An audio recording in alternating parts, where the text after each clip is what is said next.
Welcome to the next session of Ctrl+Alt+Succeed, where we will be looking at owning your role, building a desk manual that works for you. Pause for a moment and think about this question. Do you have a desk manual for your role at USM? This might seem like a random question, but it's actually really important. Think back to the time where you started in your current position at USM. Was a desk manual provided? For some of us, the answer was no, or perhaps a partial one, or even an outdated one. In the broader scope of our work at the university, a desk manual is required, and sometimes it is requested when a department goes through an audit. This is your opportunity to assess your own situation. Does your desk manual need updating? Do you need to create a desk manual? Could processes in your desk manual be refined? First of all, let's look at the difference between a job description and a desk manual. A job description is used for recruiting. Broad definitions provided by human resources and recruitment language is included in that job description. The target audience are recruiters, managers, human resources, and even potential applicants. The core content contains high-level duties and broad responsibilities. It is a static document that is reviewed annually or only as needed. On the other hand, a desk manual is a daily how-to guide and operational playbook. You, your successor, and perhaps committees related to your job and coworkers will be able to rely on the desk manual for the most current and active duties that your role provides. A desk manual includes granular systems, contact directories, most used processes, specific calendar blocks with long-range planning targets, and other vital information to your role. It is a dynamic, living, continuously updated document that is also a reflection of your own efficacy. What I'd like to show you next is NotebookLM. This AI tool will help you take some of those long processes and create it into a more readable infographic. If you've not tried NotebookLM before, go ahead and Google NotebookLM, and when it comes up, go ahead and just click on Try NotebookLM. Once you log in with your Google email, you will go to this home page where it asks to create a new notebook. So I'm going to go ahead and click on that. And in this window, it allows us to either upload files, link websites, look in our Google Drive, or copy texts.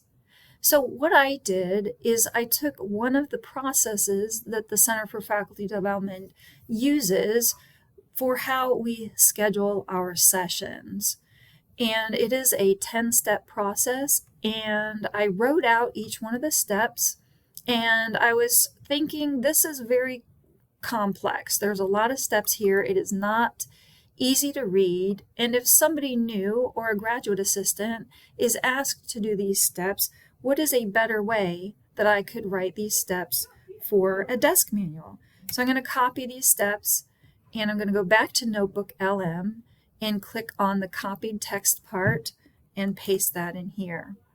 Once I click Insert, NotebookLM takes that from here, from its searchable sources, and it's going to drop it into what is currently an untitled notebook. When I go over to the left-hand side, or the right-hand side where it says Studio, I actually have a bunch of different options that I can use, but today we're going to do an infographic because it creates a one-slide document that would be easily insertable into a desk manual, whether it is a PDF copy or a digital copy. So I'm going to go ahead and click on Infographic. And now NotebookLM is taking the information that I gave it and it's generating an infographic. It does take a little bit of time. So what I am going to do is go back to my home page and pull one up that has already been created. And NotebookLM called it CFD Session Scheduling Protocol. So I'm going to click on that, and you can see on the right-hand side it has created an infographic for me. So I'm going to click on that. And here it is, the CFD Session Scheduling Workflow. You can see it divided those 10 steps into two sections, Phase 1, logistics and technical setup, and phase 2, registration and promotion. And then it provided an easy step-by-step process that would be simple enough for anybody that would step into this role or take over the scheduling to be able to follow. The way that I download this, it's a single image, is I can either share it with somebody who would have access, or I can share it with a group here in the email. Or if I click on these 3 buttons here, I can download it.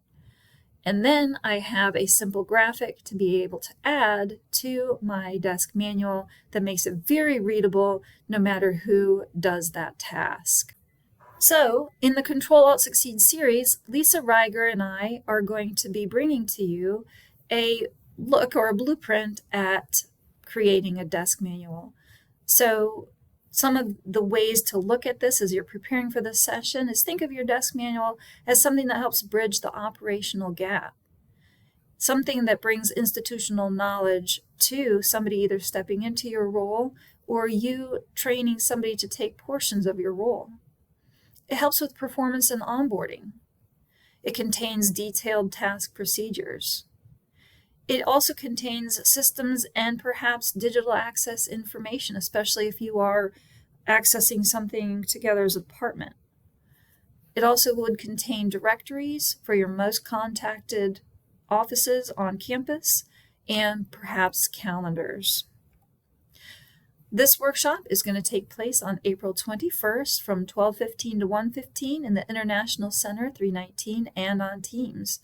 We're going to start looking at just a basic approach to a desk manual, so bring your job description, bring your laptop too, be prepared to work or be prepared to take lots of notes.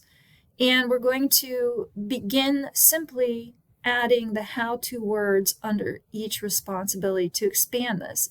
If you have a partially created desk manual, please bring that too, whether it is digital or manual.